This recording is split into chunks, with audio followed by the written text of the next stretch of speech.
Hey everybody, welcome to a really special edition of Friedman Adventures podcast because look who's back there. Is that the real Dave Hanson? Dave, what's up? Yes, it is the real Dave Hanson. And we also have Bob Lohrman. Bob, how are you, my friend? Good, man. It's good to have you both there. Bob is a great friend of Don Hanson, who just passed away. Condolences, Dave. I'm really, really sorry about that. Thank you, Phil. Thank you. Yeah, big loss for the fishing community. Like, you can't even comprehend all the things that my father has done to make sure that we all get to fish. If any of you got to catch a fish, there's a pretty hard tie right back to my father. We make sure that we got to do what we get to do. You can, this bluefin that has saved the industry, you can relate it right back to the old man. If it wasn't for him, we'd have a zero take fishery here. So we've got a great show for you. We're going to talk about Don Hanson to start. Dave's going to tell us about the bite down in Cabo. And of course, you never know where Dave Hanson is going to go. I want to remind you all to follow Friedman Adventures on YouTube, of course. Subscribe and hit that little bell. We'll let you know when there's new content. And you can also follow us on Instagram and Facebook. And also, I want to make sure that you know that this show is premiering, so you can interact with Dave. He'll be on here, and I might even jump on also, but I'm going to let Dave because he's the guy you all want to talk to. That is for sure. Bob, I want to turn to you because you're a family friend of Don's for so many years, many, many, many years. You know him better than anyone. Could you tell a story or two that would encapsulate the kind of man he really was? Well, you know, I was a pier rat when I was 12 years old in San Clementi Pier, so I was on there fishing all the time with my drop line, you know, using the Lucky Joe, the 4-fly. I remember those days. Nobody knew what a sabiki was or what that word even meant, but you know, I watched the boats go in and out, and I knew that that would be the thing I want to do. I want to get on that boat somehow, and I was lucky enough to be introduced to Don through a mutual school friend. He socialized with the chief of police, and I was able to meet Don. I told him, I said I always wanted to be on a boat. He goes, hey, okay, kid, show up tomorrow after I get in and scrub the boat. Wow. So how old were you though? That's a big deal. I was 13. I showed up every day after school. And it was like heaven for you, right? Because I remember when that happened to me, it was like, this is the greatest thing that could ever possibly happen in someone's life, right? Absolutely. I mean, I showed up. He said show up one day. I showed up every day. So I could clean the boat and scrub the boat. He let me go fishing a couple times on a half day. It was a double half day that he was running on some fun. So at the end of that year, he said, come back next year with a work permit and I'll give you a job. Wow. So I said, okay. So I show up next year with my work permit in hand and 14 years old, and the owner of the landing then looks at this work permit and goes, 20 hours, that's not going to get you much. So I'm like, so go down on the boat. So of course I worked every day, 7 days a week on a double half day, so 12, 14-hour days. Right. And I remember I got $6 a day. That was my pay. Big money, huh? Yeah, plus whatever tips I could get. Yeah. But, you know, my mom said you'd fall asleep in your plate at night, but I couldn't wait for the next alarm morning to go off at 4:30 in the morning. Yeah. Couldn't wait to get there. Can you imagine that? Think about this. 14-year-old kid, we can't get our 20-year-old kids to get out of bed before 11. No kidding. Yeah, the work ethic has definitely changed a little bit. Well, there's still some kids. Yeah. But go ahead. But so Dave, yeah, I mean, Don, he encouraged me all through this thing. I stayed with him all through my high school. I graduated from high school in '65. I went full time, first deck on the Some Fun with Don, and then he bought the landing in '66.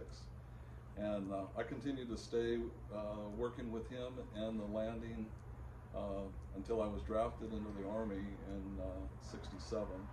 And so I did my 2 years, 1 year in Vietnam, and I got back.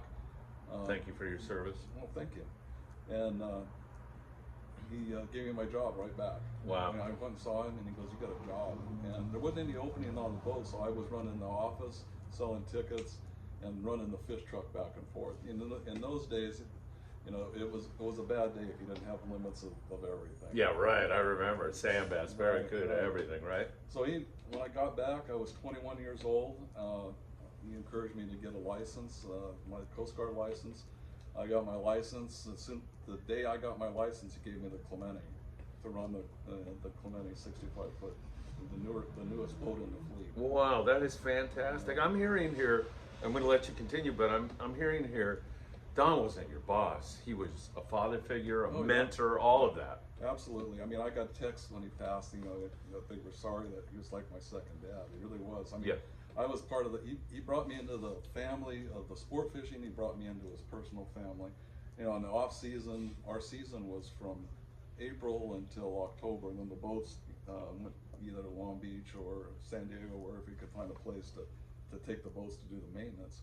But the whole pier family, I keep saying that, was such a tight community. Yeah. The tackle shop on the end of the pier, the restaurant on the end of the pier, all the crews. It was really a close relationship, and that's the thing you really remember about in your youth is this relationship. And then my personal, on the off season, I just hang out at his house. I ended up babysitting this jackass for and his brother, you know. And did years of therapy cure anything that may have occurred? I had no babysitting Dave? I mean, babysitting Phil Friedman was awful. Dave, I can only imagine. Did he set fire to the house or anything? So, I mean, that's funny because they asked me that question yesterday, and so I'm with him. I'm coming up from Mag Bay. He invited me to come down and fish our way home when he was running with the Wild and Sack. Wild and Sack. Yeah. So we're telling all these stories on the way back, and so he goes, you know, you traumatized me as a youth, and I'm going, what? And I said, I don't remember anything like that. He goes, oh yeah. He goes, you were babysitting us, and you thought we didn't behave. I'm gonna smear your guts on the wall. He goes, what's wrong with that? I've been to Vietnam. You have no idea what I've seen, son. You don't knock your shit off, I am going to smear your guts all over these walls. And I was like, shit. I think I was 5 or 4. That probably slowed me down for about a minute. Well, a little subtle threat like that once in a while, watching kids, is not so bad. And I can only imagine what Dave did to push you to say that. What the hell did he do? Or was it an accumulation of things? Yeah, it's just an everyday thing. But they, you know, I worked for Don on the boats, and then I babysitted his kids, and then not only that, he had me plug in the reservation phone at his house, so I had to babysit him and answer the phone. Oh, and take God. Reservations. And I bet Dave had his mischief plan to when you answered the phone. Oh, Bob's on the phone. Time for me to do something fun. Yeah. That's So, great.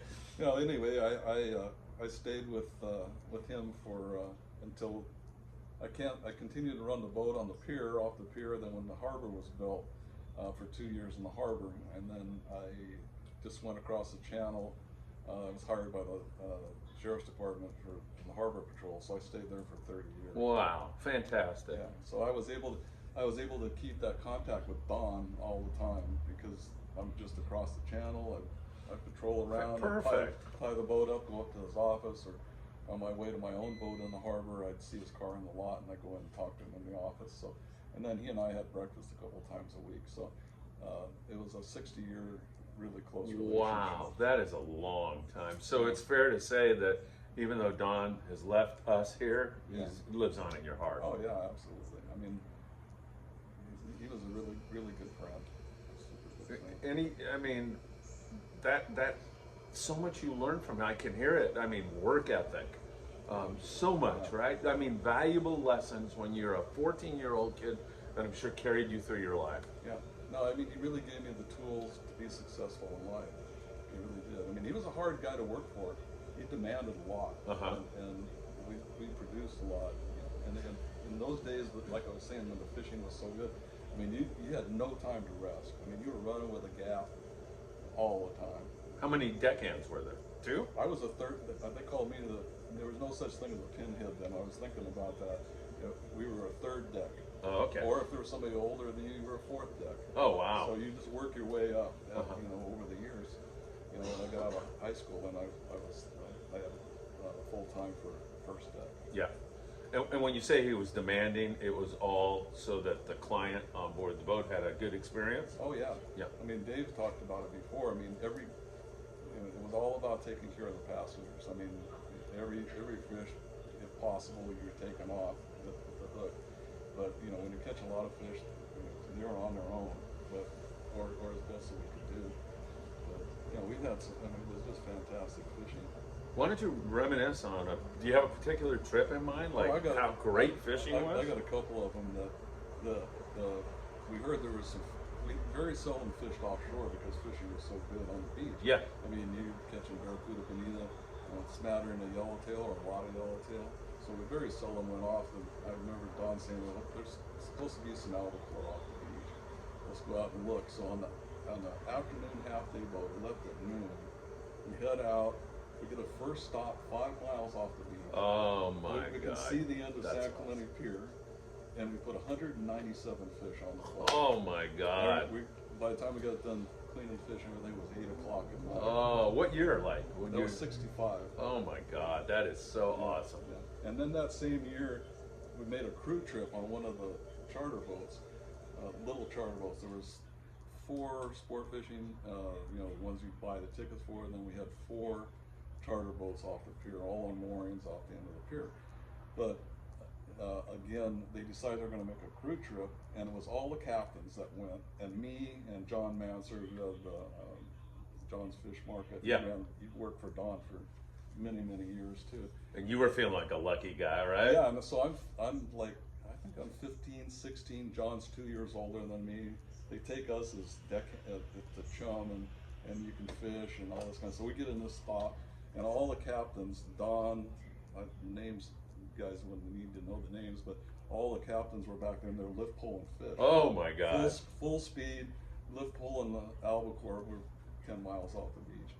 So this little boat only has 2 scuppers in the stern. Yeah. To drain the deck, and we're all pinheads, anchovies at the time, and pinheads plugged the bait tank, the drain on the bait tank. So everybody out there, in case there's some new people out there, a lift pole is a pole where you literally lift the albacore on. Fish takes no line. And a pinhead is a small bait that sometimes clogs. Anchovies. Yeah. Yeah, small. We had all anchovies. Yeah. So they plug it, and the tank overflows, so there's water going on the deck, and there's so many fish on the deck that plug the scuppers so it can't drain. So we got like a foot of water on the deck. Oh my God! And John and I are trading off rod and reeling on the bow, and I'm on the deck. I'm in on the tank chumming, and pretty soon Don lift pulls this bonita shark onto the boat. Oh my God! Everybody's calling these fish mako sharks now. Yeah, we used to call them bonita sharks. And they're bonita sharks. Yeah. And that's what they actually are. They're short fin bonita sharks. I didn't know that. Yeah. That's what they are. But anyway, here's this a foot of water on the deck. I don't know, 40 or 50 albacore, and this bonita shark swimming on the deck With those teeth. And I'm going, there's the bonita shark on the deck, and I remember Don looking over his shoulder. He goes, "It's okay, kid. Just keep chumming." I love it, man. Anybody else would have been like, that thing's gonna hurt somebody, but the albies were biting, right? Oh, yeah. That's great. Great stuff. Anything else come to mind? Anything else you'd like to say and to just that he was a special friend and just got me on the right track in life to be successful. You know, I ended up doing a lot of things, but besides the harbor patrol, we commercially fished lobsters for 25 years. And now I've got a 42-foot boat to do offshore and Baltimore work. Yeah, that's great. So I just continued on the water all my life. I've been on the water since 13. Thanks to Don Hanson. Yeah, he gave me that start. Yeah. And I've always loved him for it. Just one more general question for you, a comment that you could make. What do you think?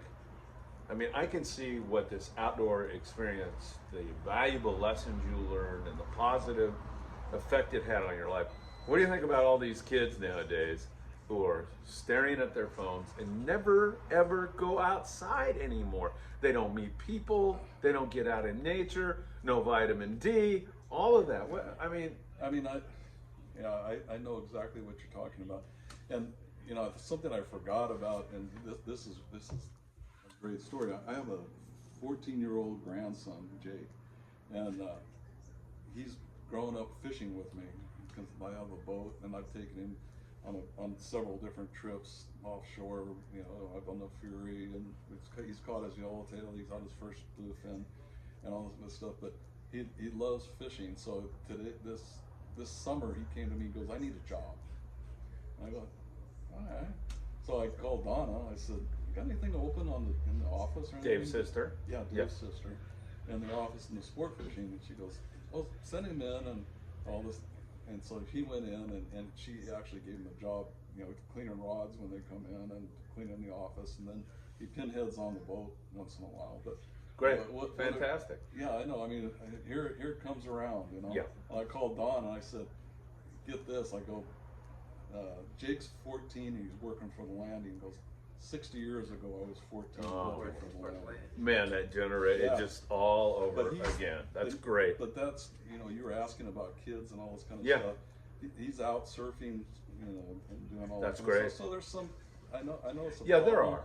There are some guys, but you know, that technology stuff and that is really keeping people in. Yeah, I mean, it's okay, but you've got to balance, right? Right. You've got to have that balance. Bob, it's been a pleasure. I mean, Dave didn't tell me he was going to bring such a nice gentleman along. Thank you Sure. so much. Yeah. We're going to get him in here, and Yeah. my condolences for your loss, Okay, thank you. very and much. my condolences for having to be a babysitter for a day. I would have definitely used that threat. I'm going to smear your guts all over the wall. I love it. Yeah. Thanks, It slowed Bob. me down a little bit. All right. I'm telling Bob's going to jump out of here, and Dave's going to slide up, I think. you. Okay. Dave, Thanks, Bob. Did you threaten him about being quiet during this podcast? I've never seen Dave so quiet in my life. I want to hear the Bob stories. They were because, great, huh? Hey, he's known my dad longer than anybody. He's the boss down at Dana Wharf Sport Fishing is my little sister, Donna. Mm-hmm. Bob is Donna's godfather. Like Bob was saying, Bob's part of the family, has been forever. He's like I guess you would say my older brother, maybe? You're older, a little bit? Yeah, my older brother, but Bob has a ton of great stories about my dad, and he's been able, on the times we spent on the water together, I've got to hear lots of good old stories about the old man. And temper. He had a little bit of a temper, huh, Bob? A little bit? Your dad? Yeah, a little bit of a temper. Well, when he was, let's hear an example of that. Well, Bob that can probably tell, has something to do with you. No, Bob can tell some great stories. One time he threw every gaff, every scrub brush, every single thing over the side of the boat because Bob couldn't get the mooring ball, couldn't get the line for the mooring can, and my dad was pissed, and he's going to show him how to do it. Gang, what you don't understand is this is back before harbor. There was no harbor in Dana Point. The boats literally, if you've been to Catalina, they parked on mooring balls in front of the San Clementi Pier. What, a half a mile off the pier or something? And that's when men were men, and you used to get in the skiff and ride the skiff out in the pitch black dark in the fog and go out to the boats and get them on the mooring cans. And coming in the afternoon, the old man's trying to get the boat on the mooring ball and couldn't get it on there. Bob couldn't get the line. It was all Bob's fault. Yeah, but the line got sucked up into both wheels. Oh, God, the line got sucked up in the God, wheels. That's not the good. propellers, and that was that. Then he lost his ever-loving mind. I'll And bet. anything that wasn't hooked to the boat went flying over the side. Including Bob? I think Bob hid. Bob hid in the bathroom and locked the door. Dave, the last time I saw your dad, we went to Dana Wharf Sport Fishing, and your lovely sister, who's a remarkable person, just a loving, wonderful person. We were doing a veterans trip for many of the veterans that have done so much to protect our country and give us the sweet gift of freedom and our democracy. And your dad was there, and Yeah. your sister made it a point to call me over, and I got to talk to your dad a little bit. And right now, that's a very touching moment for me because it's the last time I saw your father, and he was a remarkable guy.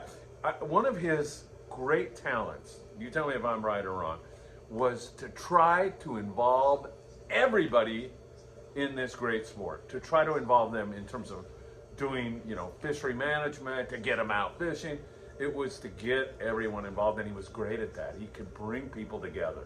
Well, like Bob and I were talking about on the way up here, the guy was a self-made man. No one, he found a backer when he was running the Sun Fund. He found a guy with some money to help him purchase the landing back in '66, the San Clementi Sport Fishing. But pretty much the guy pretty much did it all on his own. Started carting fish off the end of the San Clemente Pier in 1947 in his little red wagon because he was at school in San Clemente like Bob was, and he found out that if you went down to the pier with your wagon after school, you could cart the fish off the wagon and they would actually give you money. This is exactly the story coming out of his mouth. That's all I have is what he told me. He found out that he would get 2 bits for a wagon load off the pier. 2 bits is a quarter, everybody. And he would go down there in the afternoon and take his little red wagon and cart the fish from the end of the San Clemente Pier all the way to the parking lot. And when Bob says he was running the truck, as time went on and stuff, in Bob's era, they had a little cart, if you will, a little Cushman cart with a box in the back, and they would put the gunny sacks in there and then cart them up to the parking lot. But before that, all the kids in San Clemente would come down in the afternoon after school and with their red wagon and get those fish, cart them up the pier. And they used to see my dad every day there, and one of the captains invited him to come out on the boat one day. You want to go fishing, kid? And my dad didn't want to go fishing. My dad wanted a quarter. He didn't want to go fishing. He wanted that quarter. And he was like, go fishing. What? He didn't know it. Fish from nothing. He just knew that if he was there, he could cart those fish off. And then he went out fishing. And this is what he told me, that they gave him a cheeseburger, a soda, and a candy bar. And he got to clean the boat when it got in. And the guy gave him $1. And he was like, this is it. This is what I want to do. Heaven. I'm making $1 now. And then he started working on the boats. I'm going to do my best not to cry, but what he taught Bob and what he taught all of us was the people. Your customer, the guy that bought that ticket to come out on the boat, or the child, they're the people that matter on the boat. That's what mattered the most, was taking care of the people. Like Bobby was saying a little bit ago, he taught us all how important it was to treat the people that bought the ticket. And yeah, in the day, I got to work as a deckhand for him. Later on in life, he used to run the Clementi a couple days a week on Doug Harmon's days off, on Mondays and Tuesdays, and I got to be his deckhand. And it was so important to make sure that all those people that were on the boat, and we carried 60 people every day. It was amazing. There was never a time where you didn't have a full load of people, right, Bob? I remember those days. And he prided himself on making sure that no one had to take their own fish off. And if someone had to take their own fish off, it didn't matter if you were on the bow gaffing a barracuda or a white sea bass or yellowtail, and Jim was in the back taking off his calico bass. Oh, you heard about it. You heard. You're not doing your job. What's wrong? Well, I got five fish in each hand in their gills walking down the deck, but there's a guy there that's taking off his own fish, and boy, you were getting your ass chewed if you had to take off his own fish. And pretty much you would tell the people, don't take your pliers. If the people took their pliers out of their pocket, you were in big trouble. I mean, please don't take your pliers out of your pocket, man. Because if he saw the people with their pliers then you knew you were screwed. You were dead. You were in big trouble. And then as far as what you were saying, he knew how important it was to give back to the community. He was always there when they needed somebody to give something, a trip, to sponsor a team, or just to do something. He was always there, and he loved the military. Like Bob said, when he went to Vietnam, he came back. The day he came back, my dad said, you got a job. That's how he thought of the military. He loved that people. And one of his best friends was a general, and I got to take my father and Bob Fletcher and the general out fishing. It was the last time my dad went fishing. And all he wanted to do was catch a calico bass. And he caught his calico bass sitting in a chair because he couldn't stand up at the end. He just was not stable on his feet anymore. Yeah. But he loved being the captain. He loved giving back. He loved showing everybody all the cool things. And then, 1967, Bob, he started whale watching off the San Clemente Pier. No one had ever heard of that, taking people to go see the whales. I mean, everybody can say, oh, they started it here, they started it there. It's going to be hard to figure out that 1967, somebody else was doing it before he was. I don't think there was, and if there was, you forgot to tell anybody. And look what that's become now, right? God, I wish you would have coined the phrase whale watch. Bob and I would be living on an island right now. But yeah, he loved the kids. He loved the kids. Danny Jackson just posted a nice tribute to my father with the Fish for Life, when he takes all the children with disabilities out fishing. He gave that whole thing away. He gave every part of that thing. There was nobody that needed to give a donation. My father gave it all. And he always did that. He did that for the kids, for the military, for anybody that needed, not a hand up, just a hand. He would just always be there to give his hand. He knew how hard it was for him to make it, and he wanted to make sure that everybody got a chance. And he loved kids, and he wanted to make sure that this fishing thing would go on forever. He did. And the state of California is doing everything in their power to end that legacy. I mean, for goodness sakes, man, they just don't want us to fish anymore. I don't know why it's such a taboo, but like you're saying, with the kids that are staring at their iPad or their phone all day and not going outside, that's a big problem right now. There's so much cool stuff. I mean, you're teaching them how to fish on the beach every day. That's free. That fishing on the beach, that's free. Right? You don't need anything. We all, Bob told you, Bobby and I were talking about it driving up here. Fishing on the end of the San Clementi Pier with a drop line when I was a kid, I'm only 60. But, man, when I got to go to the pier and fish with that drop line with the 4-fly, this guy Bob Hart that Bobby and I both know, he ran the tackle shop on the end of the pier. They had those little drop lines. Were they the yellow ones with the green line? With the green line that wraps around them, and it would come with a 4-fly. I remember those. You guys call them sabikis now, but when we were kids, they were 4-flies, and they were yellow and red yarn. Yep. 4 hooks with a shiny sinker on the bottom and if you were lucky, you got the shiny sinker with the treble hook. But they didn't give those to everybody. Most people only got the shiny sinker. But if you got the treble hook, oh my gosh, you could catch 5 fish at one time. Yeah. Unbelievable. And you were happy. You didn't have a $9 million fishing reel. Right. You didn't have an $8,000 fishing reel. You had a drop line. And you would stand there and drop it down next to the piling. Yep. And jiggle it. And the little fish would bite it, and you were in heaven. You catch a jack smelt. It was the greatest jack smelt you ever caught. You're a mackerel or whatever, right? Right? Queenfish, tomcod, white croaker. Anything like Whatever that. So bit- primal, that feeling. Whatever too, right? bit that thing, and that was it. It got us hooked. I remember, I'm so blessed that my father was Don Hanson, because when we were kids, we got to drive our car out on the San Clemente Pier. My dad had a station wagon, and I'd go with him to work in the morning once in a while. Well, I would wake up before my dad would, because I knew if I was sleeping, he would leave without me. So I would wake up before he would wake up, and I'd be in the car waiting to go. Oh, God. And then as time went on, poor Bob Lohrman and all the other captains, they had to come to my house and pick me up in the morning. I think about this all the time.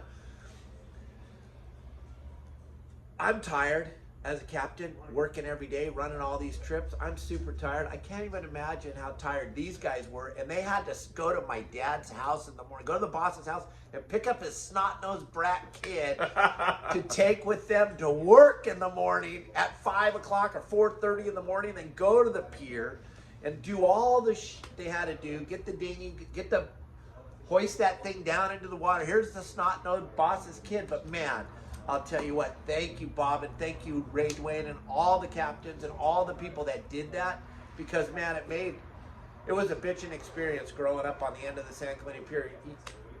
People that are listening to this and watching this, you're never going to get to experience what we got to experience, because that's gone. We're Those blessed, days man. are long gone. We're blessed. And then I remember when they started construction on Dana Point Harbor. I was in 2nd grade, 1969. My dad used to take us up on the hill above Dana Point. There's like a little lookout point there, and he would take us up on the hill, and he would tell me, my brother was a lot younger, and Donna was, she was like a baby. But he used to tell us, this is going to be a harbor. I don't know what that means. I grew up on the San Clementi Pier. A harbor was the far. I could not even comprehend. Envision that, huh? What do you mean a harbor? He's going, well, they're going to dump. See the point right here? They're going to dump rocks, and they're going to go out into the ocean, and they're going to make a hard left, and they're going to drive along there. Then they're going to take rocks over at Doheny and then dump them in the water. There was nothing. I'm talking, there was just the point and a bunch of rocks out there and stuff. And he was trying to explain to us, Bob, my buddy Bob and his partner Kenny, they got to go and collect all the animals in the harbor. When they built the harbor, they drained the water out of the harbor. Full basins, Comprehend this. They wrapped. I'm gonna let Bob back in here. They wrapped. Dave told me to throw him out. For what I can remember, and maybe Bob can, but didn't they wrap like something around the rocks and then pumped all the water out or something? How'd they get the water out of there? No, they built the island, and then the entrances into both basins, they just blocked those off. So there was no way for the water to get in. They used a coffer dam of material to block it off, and they pumped both basins dry. So as they're pumping them, then they had a whole bunch of volunteers to come in and collect the abalone, lobsters, anything that was still alive in there, and then it was moved outside the harbor. Right into pots of boiling water and frying pans, right? Oh, I don't know anything about that. Yeah, quite. They were trying to release them into the boiling. Maybe a few. Yeah, but that's what I got to witness as a child growing up. That's great. If you think about Dana Point Harbor and you go down there tomorrow and look, when we were kids, there was nothing there. When they completed the harbor, my father had the very first business in Dana Point Harbor. Wow. And it ran out of a trailer, and there's a beautiful picture on my Facebook page. Shows Bob Lohrman, the other guy he was talking about, John Manzanar, and my dad and Gary Kate standing on the steps of the old trailer in the parking lot, in the dirt parking lot of Dana Point Harbor. That was it. Wow. And the boats. So your dad had to be a visionary to see something so humble like that, and I'm sure he could see what was going to happen. Well, here's what he told me. And I have an interview. You can go to my YouTube channel, Your Saltwater Guide, and check out a whole series with my father. It's an hour-and-a-half interview. And what he explains on that was, San Clementi did not want him to leave. He had this business that was thriving business that employed a lot of people in the pier and everything that went on the pier, the restaurant, the tackle shop, everything revolved around San Clemente sport fishing. Yeah. It was going to be a huge tax hit for San Clemente if he left, but he knew if he didn't take that concession at Dana Point, he would be out of business. Yeah. And he would be out of business quick. San Clemente begged him not to leave, but he was like, I'm taking the concession in Dana Point. We're moving the operation at Dana Point. So yeah, a visionary. Where most people would go, shit, I got something that's working here. I'm staying right here. But he knew if I stayed here, this isn't going to be working anymore because Dana Point's going to crush us. Yeah. Going to crush us. So he moved the operation the day they let the boat in the harbor. He was first boats in the harbor, and they ran. Bob was there. Bob was running the Clementi, so he knows more about. I'm a dumb little snot-nosed kid in 71, so that would put me in 5th grade, 4th grade. But Bob ran the Clementi, the pride of the fleet. Then, like he said, he got his captain's license, and my dad gave him the Clementi to run. My dad owned the Clementi, but it was the pride of the fleet. It was the newest boat, built in '64. I'm sorry, I go 100 miles an hour. Keep going. The Clementi was built in front of the Huntington Beach power plant on the right there, right on that tar mat. If you go by it, the Huntington Beach power plant, right there is where they built the Clementi. The Clementi is a big 65-foot sport fishing boat. It's steel. They built that at the Huntington Beach power plant. Wow. Amazing. Crazy. Yeah. Crazy. Yeah. Right? Yeah. Unbelievable, gang. This is how far this history goes back. My dad remembers when they launched the Searcher. Remember when they launched the Seahorse. Remember when they launched the Fury. When I was born, the day I was born, he was with Jimmy Schaefer in the yard when they were putting the Thunderbird together at Dittmar Donaldson in Newport. They were eating tuna fish sandwiches the day I was born because back then the men didn't go to the hospital and watch the babies. I want to thank your dad for doing that. You know why? Because I wasn't with my wife when my son Philip was born either. So there's another one. I was catching white sea bass on the Phantom. I remember. At Catalina. Yeah. Had a little trouble over that. But thank you, Don. Yeah. I've got company my dad now. was a visionary for you too. Yes, thank you. Thank you so much.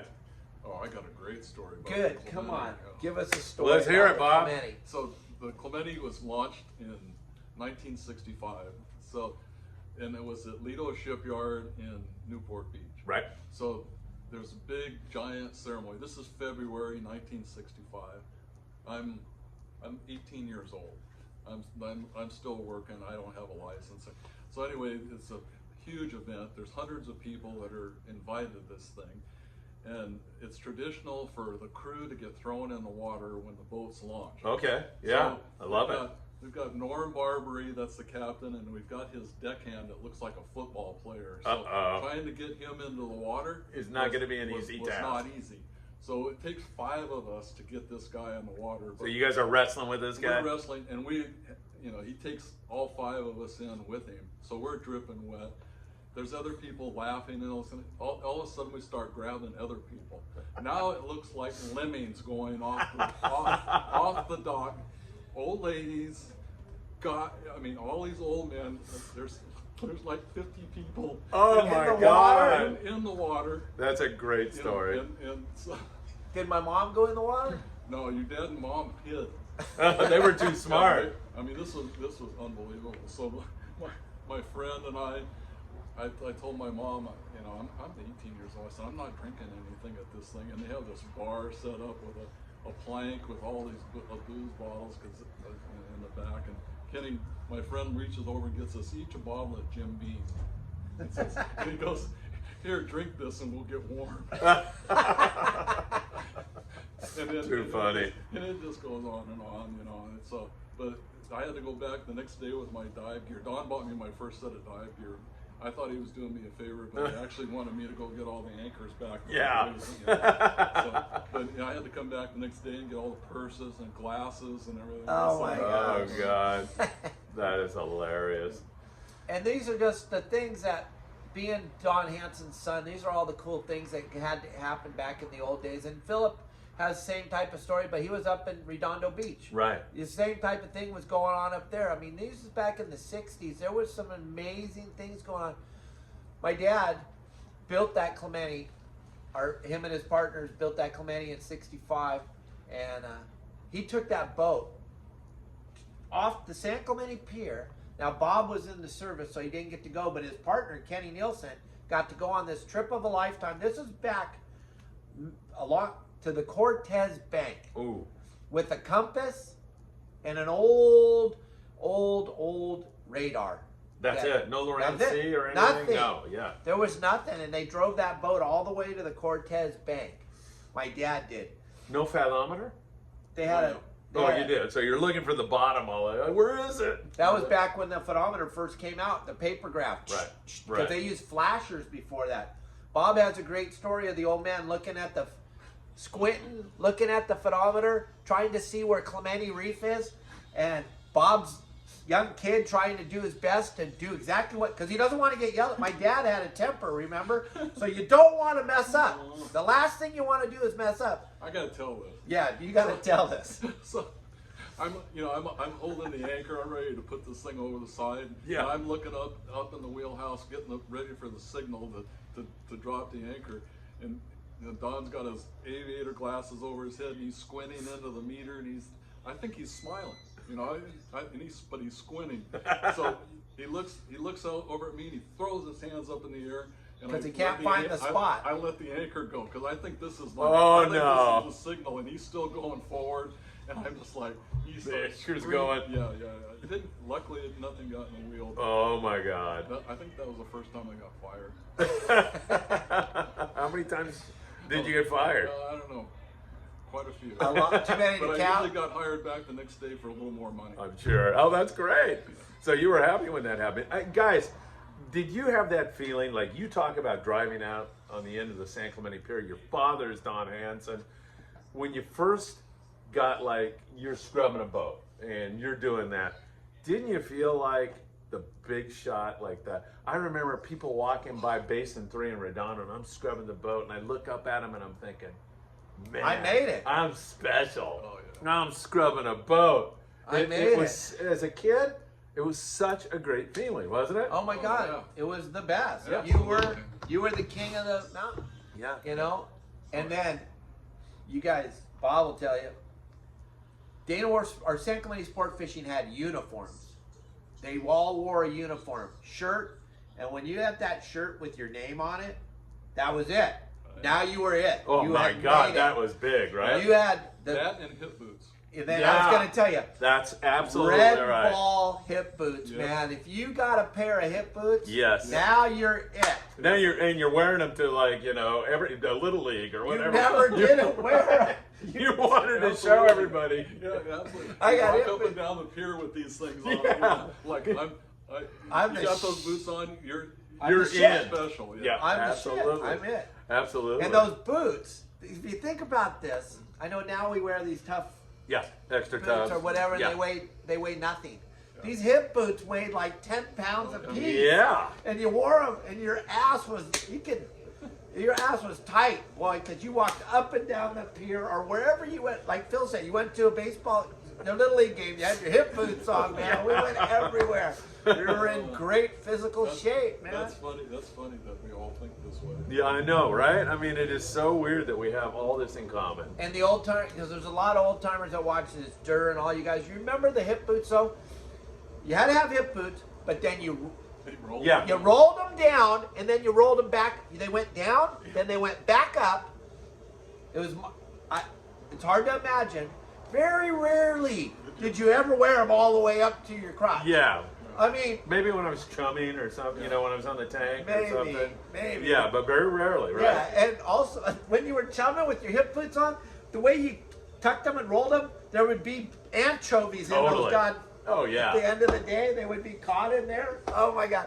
And remember learning how to braille a scoop? Oh, God. Oh yeah. my God! You just feel so bad for the passengers because you just wiped them out. Braille a scoop, okay? Half of it on the... all of them over the people. I totally remember that. You look at the end of the trip and people have scales in their hair, on their shoulders, everywhere because you were, you know. And I'm not taking anything away from you guys nowadays, but the the cut bleach bottle that you used to chum with, are you kidding me? You would be so fired. You would be fired. You can't touch the bait. You can't work on the boat. The little beach bottle. Are you kidding me? Get out of here. You gotta. I saw that when I went to San Diego. I'm going, what? What happened, man? What happened? This little plastic ball, and you're like throwing. I can throw it far. No, you can't. No, I can throw it way farther with my hand. I'll guarantee you right now. And I'm an old man. I guarantee I can throw it farther. You can throw it with that bleach bottle thing. I know. Oh, he doesn't know. Yeah, I do. I know. Yeah, I know. I wasn't born with a silver spoon in my hand. My dad didn't have a silver spoon either. I think it's a lot about fish poisoning. You know, I mean, we got Yeah, you get fish those little poisoning fins. Oh, there's nothing better than getting Oh. those sardine spines and those Oh, my anchovy God. spines right here in the knuckle, Yep. right?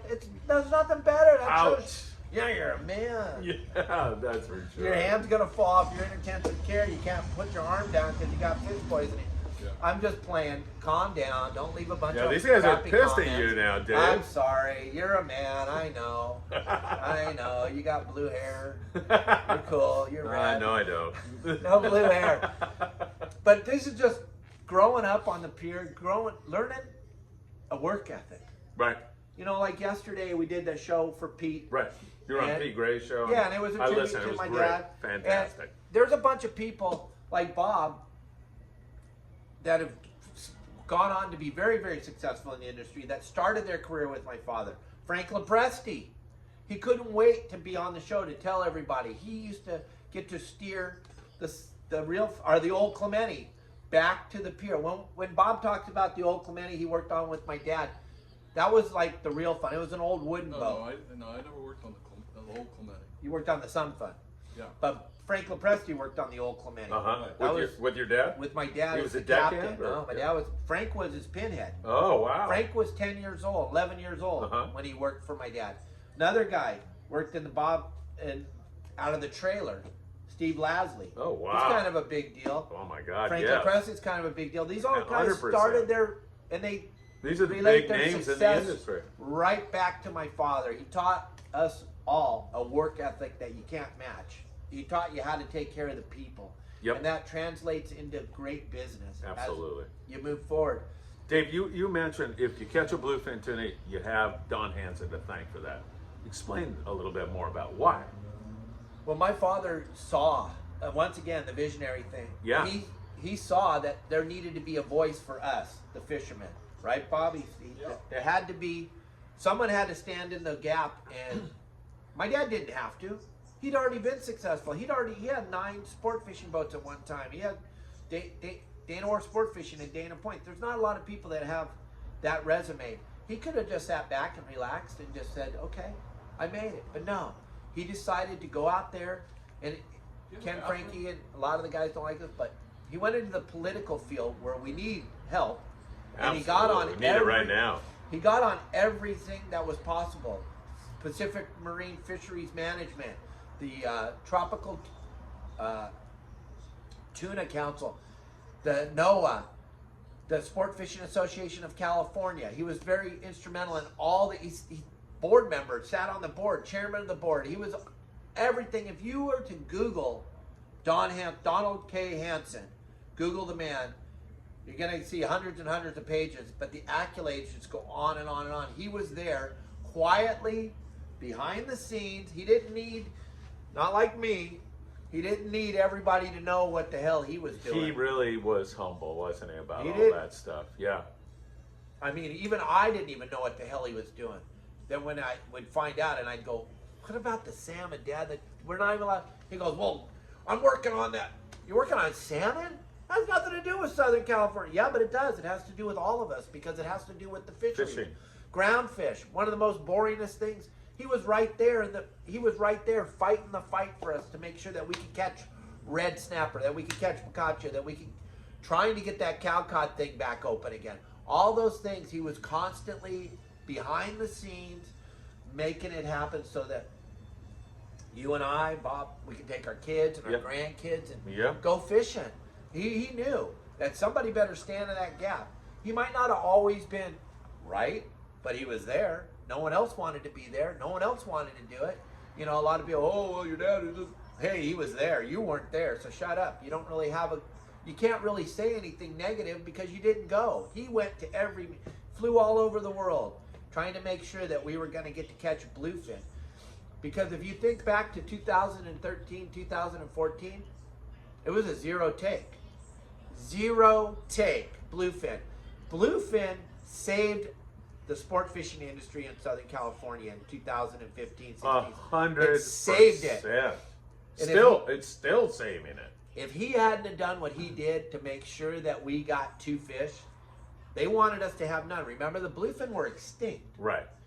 They wanted you to believe that bluefin were extinct, and he kept fighting and fighting and fighting, and he got us 2. Thank God he got us 2, man. Oh, God, Can you imagine if we couldn't have any right now? There would be no sport fishing. I think you're right. I mean, with the lack of albacore and the bluefin, as you said, has become the savior of our industry. And trace it right back to your father. Yeah, you can go look. You can go look and see all the things he did to make sure that we could catch. And he had a team of people behind him, but he was right there in the fight, right in the front, right there, taking all the heat, going and answering all the questions and making it all happen for us. Yep. It was pretty amazing when you stop and think. When we get all these tributes, and I want to thank every single person that's listening right now. My sister Donna, myself, and my brother Michael, we all thank you very, very much because the outpour of love has just been absolutely incredible. I've seen it. And a lot of people that know me very well know that him and I fought like hell. And I think it's because we were the same person. Yeah. We were pretty much the same person. Do you have a temper? Not so much the temper, but I got a big flippin' mouth. Oh, I know that. I got a That's why we huge love mouth. you. My dad, I used to love listening to him. He would be on that PA all day. He would Oh, just really? be on the PA telling everybody what's going on. I love on that. The PA. I love a captain like that. He was always engaged with every person on the boat. It was pretty, and that's I got that. I know that. I got that from him. The always being there, always talking and telling you what you're doing wrong and what you're doing right. Yeah. I got that from him, man. He would be on those people. Which is like crazy, huh, Lohrman? Man, if you held that rod wrong or if you did something wrong, he was on you. And this led you to your current business, right? I mean, It just keeps going on and on and on. All the positives your father put inside of you and your sister and everybody. Yeah. Work 18 hours a day, 7 days a week is what I do. I did until I moved to Cabo, and now my life's pretty mellow, and I got it going on. But I'm still doing the guide service thing. I've still got people running boats for other people, teaching you how to fish in Southern California. We're still doing all that stuff. You want to transition into that, and have we done a good enough Yeah, I tribute think for your father? I think you guys all never understand. could do enough. No, but we could talk about the old man until we. we'll run do out. it again in the future, right? Absolutely. And- Check out the Go ahead. check out the tribute to my father over on YouTube at Your Saltwater Guide. Just go over there and look. If you want to see who this man really was, I got the, and I'll tell all of you, if you have thinking about, you got GoPros now and everything, go sit down with your dad or your mom and interview them. That stuff's gold. Right. Man, everybody's loving the fact that I did that with my dad, and now they can see who the man really was. I because can't wait to see it. I haven't seen it. It's a phenomenal tribute. It's just him and I sitting down, shooting the shit for an hour and a half. And he's telling the stories of where it all came from and how he got to where he got. And where do we find that? At Your Saltwater Guide. It's absolutely free. You don't have to subscribe or nothing. You can go to YouTube, watch it for free. And I broke it into 7 parts, so you won't get bored. Each part's about 10 minutes long. You can just watch little snicklets of it, and then you'll be blown away at who he was. All right, great stuff, and my condolences. Thank once you again. very much. I love Thank you, Dave. Love you, Love you Bob. guys. You were awesome. Also, and may God rest your father's soul. For Thank sure. you very much. Let's talk about, first of all, let's talk a little bit about Mexico and the bite down there. I mean, for people that are thinking about maybe going to Cabo San Lucas right now, it's biting. It's about as good as it could possibly be. Really? Like I told you on the phone the other day when I talked to you, Marlin fishing right now is insane. And it starts right when you come around the point, right around the arch, and it goes all the way to what they call the finger bank, but there's so much marlin. 4 days ago we were fishing, and we were making some videos for my website, and we were marlin fishing, and we had 3 marlin going at the same time. And you look around the boat, and you saw no less than 20 tailors at a time. And you could just throw a bait. Anyway, like I was telling Bob, you just throw a bait out, and you get bit. We weren't even putting hooks on the bait. We were just tying them to the line, throwing Oh them. my You don't God, want to that's hook them. fun. They're everywhere. That's awesome. So if you want a marlin right now, go to Cabo. By the way, Cabo's open. It's wide open. There's cruise ships there every day. It's not a hot spot. Don't be afraid. I live there full time. You're I don't talking have- about hotspot COVID-wise, or what? We don't use that word, but because they'll shut you down. Cut that part out. It's not a hot spot. Think about this. 1/3 of the population in Mexico, we're not making this up, does not have running water. Right. We're not making that up. Do you think they're using the tad bit of water they have in a bottle to wash their hands? I don't know. I would Probably doubt not. it, They're right? going to probably use it to drink. Yeah. Because they want it to drink. So that's enough of that baloney. So back to fishing. Fishing is phenomenal right now. Tuna, 35 miles off the beach. Find a pot of dolphin. It's all you want. Yellowfin. Nice ones too. They're like Really? 25 to 45 pounds. Perfect. Flip the kite out. You're going to get 100, 150 Oh pounder. my God. Beach fishing, if you've never caught a rooster fish, right now's the time. Roosters are biting. It's really good rooster fish fishing. Lots of Sierras as we start to cycle. The weird thing is, it's the end of January and the water's still 75. Oh God. And Beautiful. it's purple like you can't even imagine. It's purple, purple, purple. We've had no rain. We've really not had any wind down there. The water's just spectacular, and there's so much bait. Fishing is just insane right That's now. great. They're just insane. Dave, can you catch those roosters and Sierras and all that by surf fishing? Yes, my buddy Wes has that Cabo Surf Fish. Oh, Wes is such a great guy, isn't he? Yeah. And he's on it. Oh, and he is the most kindest human. He's just a He super is. kind He's a human lovely being. guy. And you will have the time of your life. He will promise that you will. And you're going to learn so much about Cabo because he's lived there his whole life. He's lived there his whole life. He'll give you a history lesson while you're there fishing on the beach with him. And you got a good chance of catching your first rooster right there on the beach. Wes is the man. If you want to do some surf fishing down there, I would definitely check out Wes. But there's Yeah, so I'll much put to his catch. contact right there. There's so people much to can catch see it. off the beach. It's Yeah.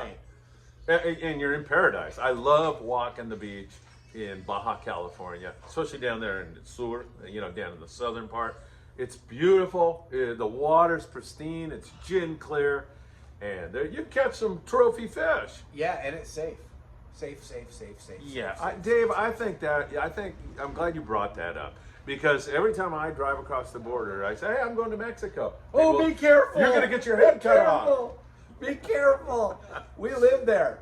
I don't know if you've seen my beautiful wife, but we live there. My wife goes shopping all by herself and goes to work out and goes to the beach and goes running by herself all the time. And I have a bank account in a Mexican bank. And every time I check my balance, the money's always there. So don't believe all the hype, gang. It's not real.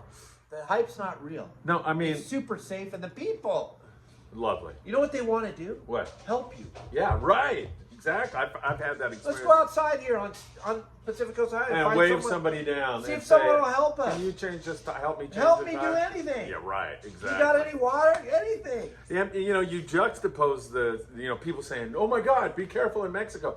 You look at San Francisco, the smash and grabs going on in Los Angeles, people getting shoved in front of subways, Chicago with the murder rate, and there's got to be some Mexican people saying, "You think Mexico's dangerous?" And Yeah. you guys like checked Yeah. out, your own place there? Right. And you don't want to go down there and sling dope because they don't want any competition. So don't go down there slinging dope. That's how you get in trouble. Dave's making that point because if you want to find trouble in Mexico, you can find it. You can find it anywhere in the world. Anywhere. Stay out of those areas. Don't do those kinds of Don't things. do stupid stuff. Yeah. Don't do what you're doing up here. If you did a smash and grab down there, just understand, you're not going to be there anymore. Dave, if you do a smash and grab in China where I was, adios. Right. You're Same done. thing with Cabo. Same Yeah. thing with Mexico. They don't put up with that kind of crap down there. Yeah. They got a really good justice system down there, Bob.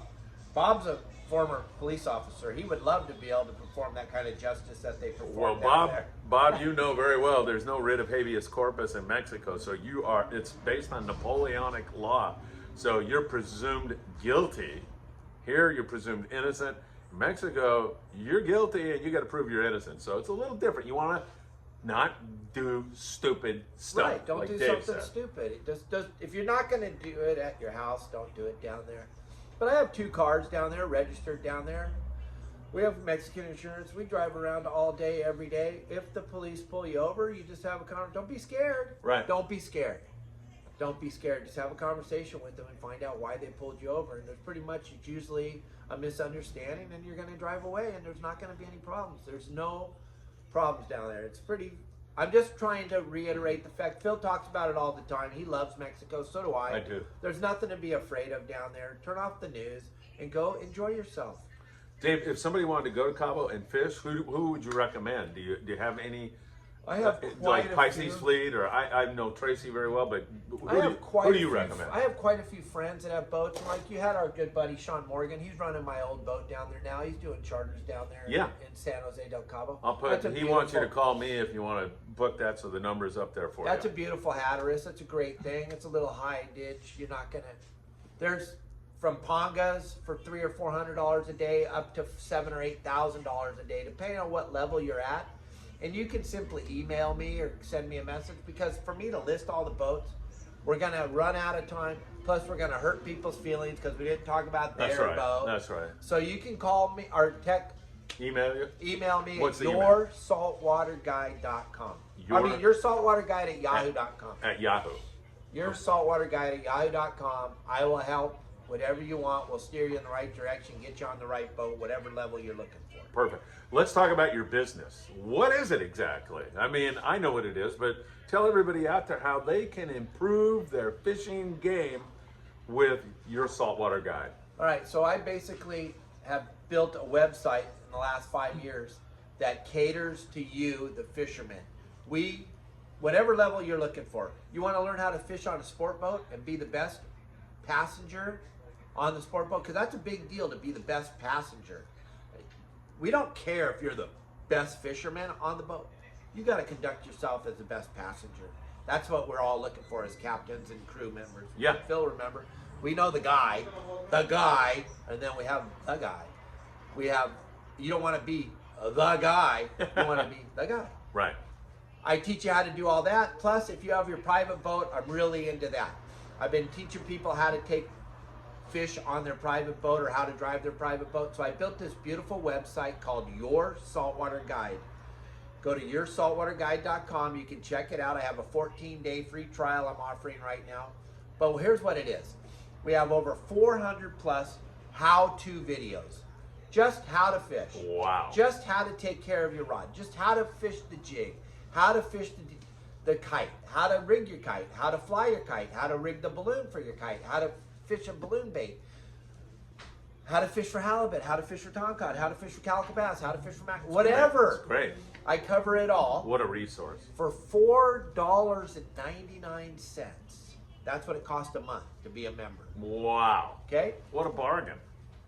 We have levels, all kinds of levels. You want to learn all the spots? I know Mark Wish and I, we did a spots thing years ago. Mark printed a book and I made VHS tapes. Most of you don't even know what that is.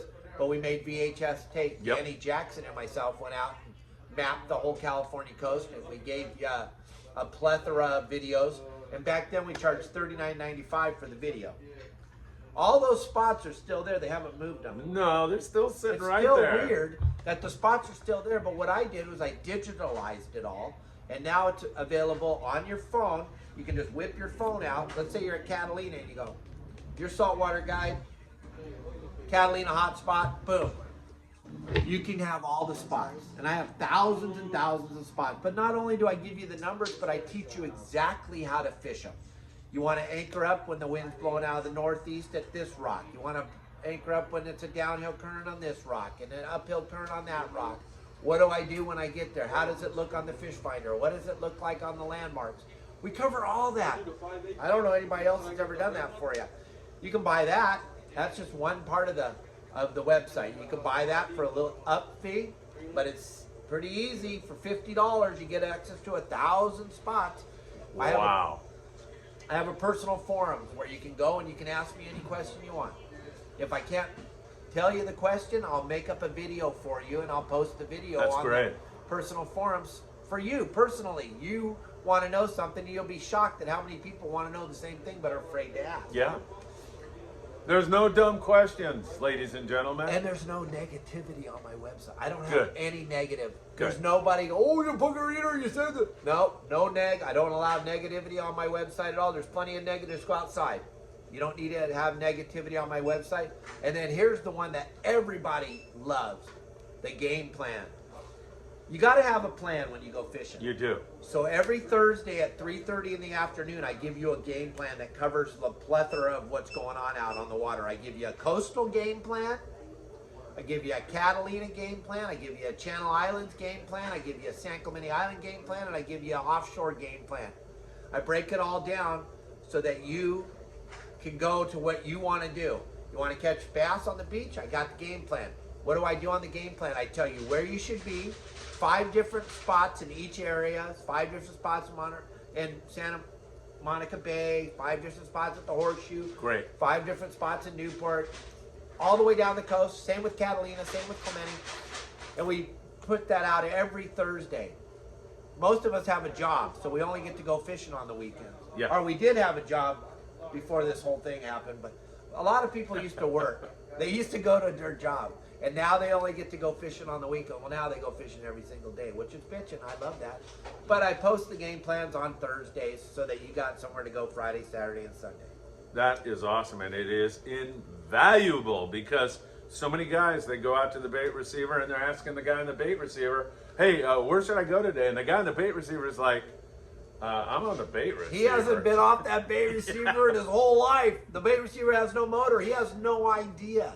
That's the worst thing you can do is ask the guy at the bait receiver. That'd be like asking the guy at the tackle store. And you've got thousands of dollars worth of equipment and lures and rods and reels. Don't skimp on the most important thing you can have in your tackle box, current knowledge, right? Right. It's like having a code group. Yeah. And my code group's bigger than anybody's because I can pick up the phone and call Bob Lohrman, call Steve Lasnick, call Pete Grossbeck, call Todd Manser. Do you guys have those people's number? You might have it, but they're probably not going to answer you. Yeah, exactly. And you're going to divulge that information. It is. They're not going to give away invaluable. their hot spots, but I'm going to tell you what they're seeing out there on the water. Sure, And sure. we're going to get down to the nitty gritty and find out what's going on. Absolutely.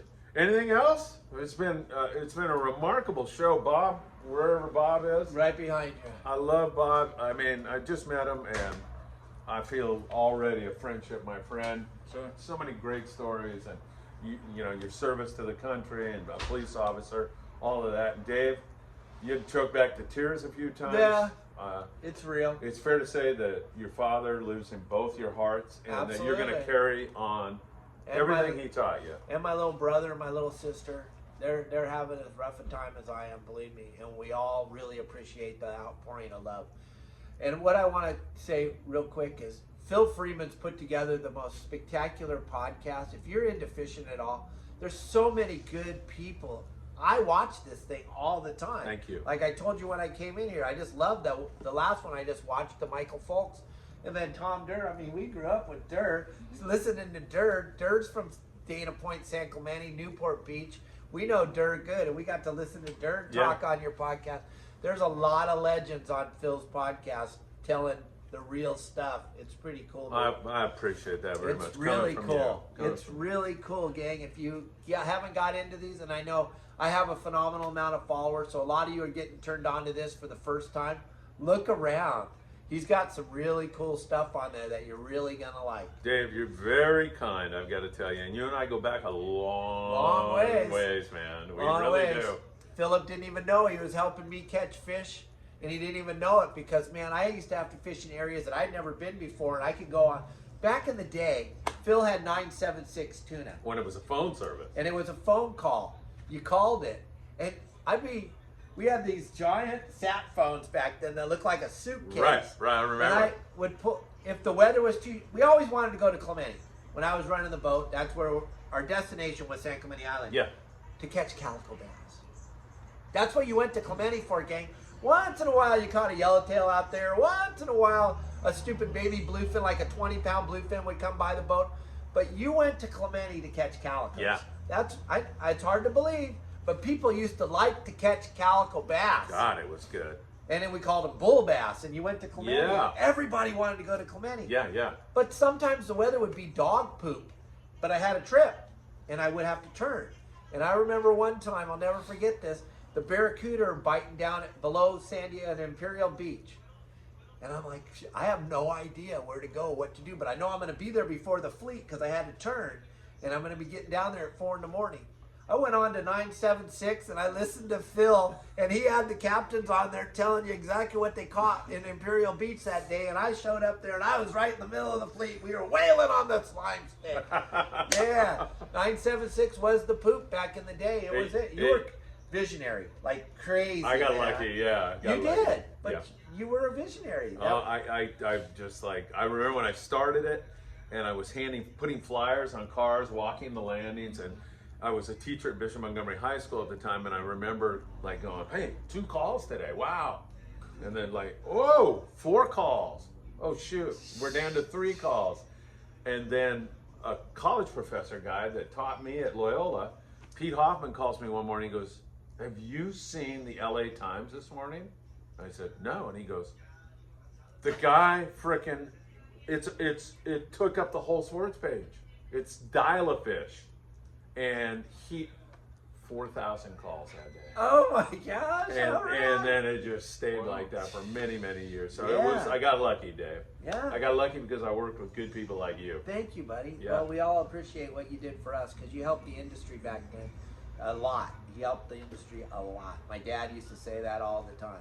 That Phil, I don't know, but that Phil, man, he sure did help us. Well, that makes me even more proud to hear somebody like your father say something like that. Makes me. Well, the last It thing hits you me want to good. do when you're at work is work. You'd rather call 976. Yeah, You what's had it- fighting? But Phil had it so in the morning he'd do this. He'd get you all hyped up because he'd go, "Oh, I got a great that noon today. I'm going to tell you about the albacore. Oh, you got to hear about the albacore. Where they been today?"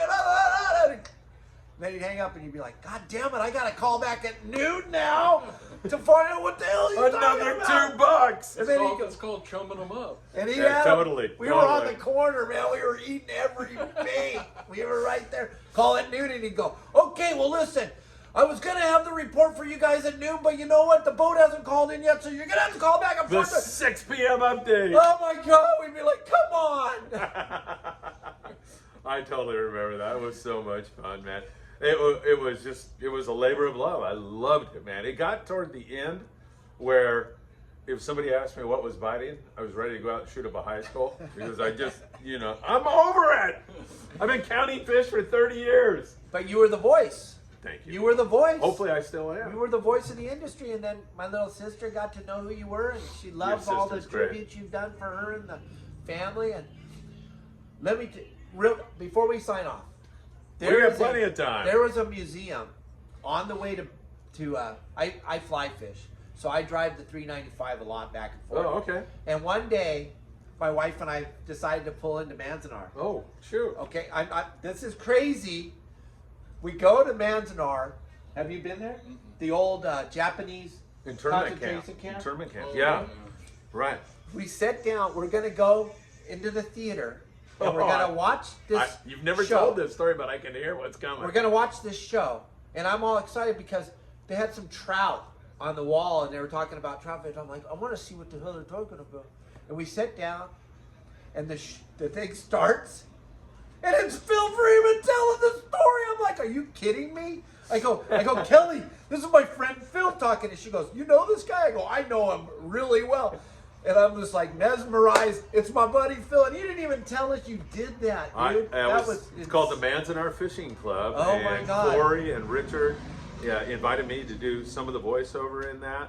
And that show actually went to Japan internationally, played in New York, it played everywhere. You did a phenomenal job. It was an buddy. honor to do it. And I appreciate Richard and Corey trusting me to If do you the haven't voiceover. seen that, or you can get it now on YouTube. You can get it on YouTube. And Oh, can you? hear it. Yeah. Oh, 'cause okay. I was showing a couple of buddies that you did that. Yeah. And it's a phenomenal story. If you see what we did to these poor people. Yeah, it was awful. Oh my God. But these guys did everything they could to get out and crawl and go to do what? Sneak To under the fish. barbed wire To- fence to go fishing. To go fishing. They tied their own lures. Yeah. Without, they Made didn't want the anybody fishing to poles. see. They Yeah. hid and they tied their own little flies, and then they made fishing poles out of garbage. And You never told me that story. That's awesome, man. Just makes the hair on the back of my neck stand does. up It because does. it's all about the passion. Yeah. I Yep. mean, Bobby, look at what are you talking about? You're going long range fishing and you're just learning. He's still learning stuff going long range fishing because he has the passion and he wants to make sure that he got it. That he doesn't look like a booger eater on the boat when he's fishing. And with he's all got those the guys. right attitude because a guy like Bob, it would be very easy for him to say, I'm a captain. I know what I'm everything. doing. Yeah. But he's got that attitude where, hey, I can still learn. Yeah. And if you keep that till the day you die, We you win. got it, man, we right? win. And if we can teach that, if we can instill that into the children. I have a really good over at my YouTube channel, and we'll talk about it real quick here about the kids. you don't have to be quick. Okay. It's super important to understand how important it is to get children fishing because they're trying to take away the fishing thing. And there's a lot of people teaching children that fishermen are the enemy because Right. we go outside and we Yep. have a tan and we're getting vitamin D, like you said. Right. This is what I did with my kids, and this is what a lot of my clients have done with their children. If you're going to take your children fishing, make sure this thing's charged up. Because you and I, Phil and Bob, we can't not. Bob's already been on his phone twice while we've been doing this. We can't not be on this. We got to be on this thing. It's just the way it is nowadays. It's just the way it is, and you can't tell your kids. if you- Bob was calling his bookie, so Right. That's okay. But you can't tell your kids, you're going to go fishing today and you're not going to have. Well, they're not. Now they're pissed and they're not going.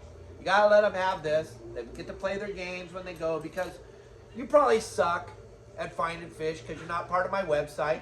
So the kids are going to be bored out of their flipping minds. So let them play on the phone. But if you're part of my website, there's not going to be any boring time because you're going to catch fish.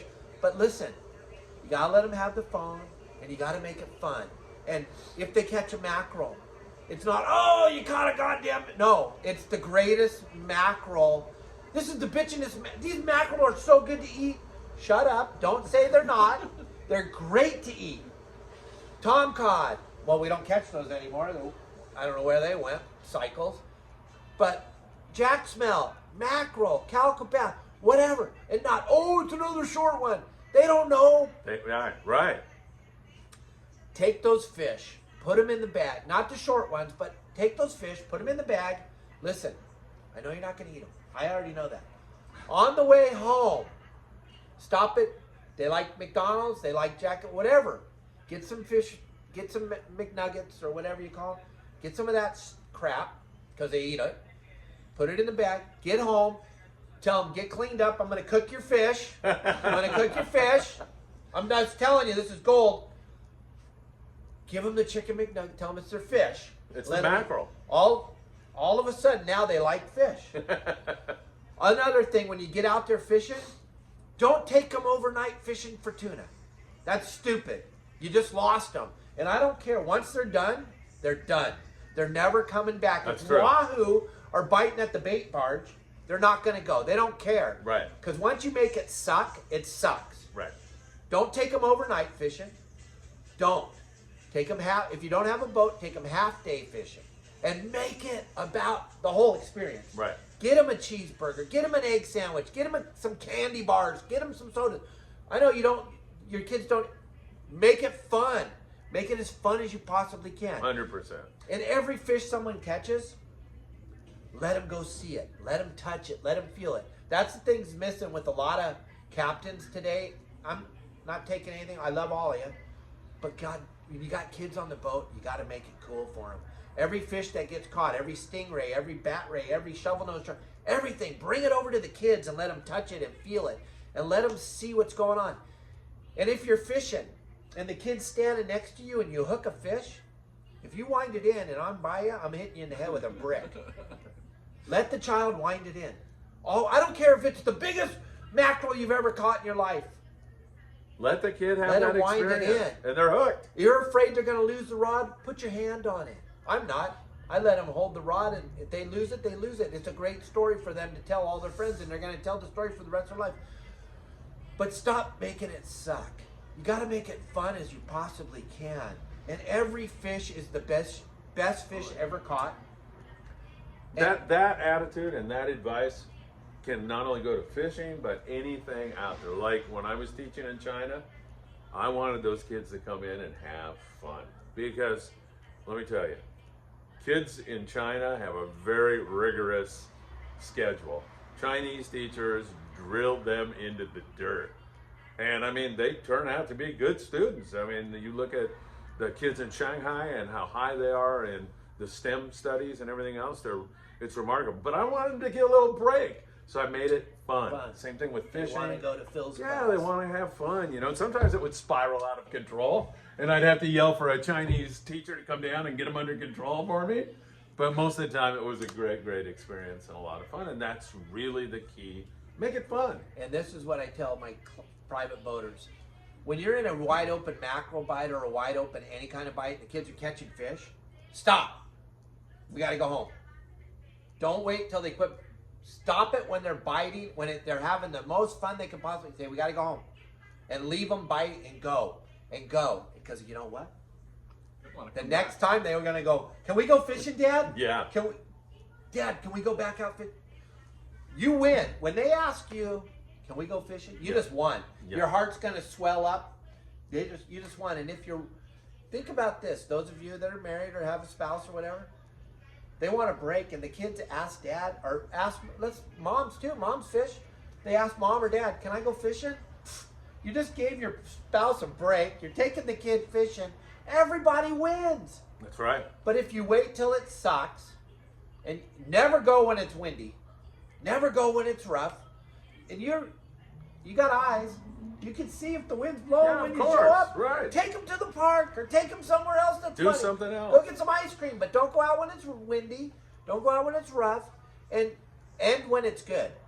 End on a high note because they'll beg you to go next time. Yeah. And they want to go, and then they want to eat it because you gave them those chicken McNuggets, and now they want to eat it. It works. It's all part of the deal. I think one thing that's crystal clear in this conversation is that people on the outside who are not fishermen, they look at this and they say, Okay, you know, I mean, you put a piece of bait on a hook, you drop it in the water, you catch a fish.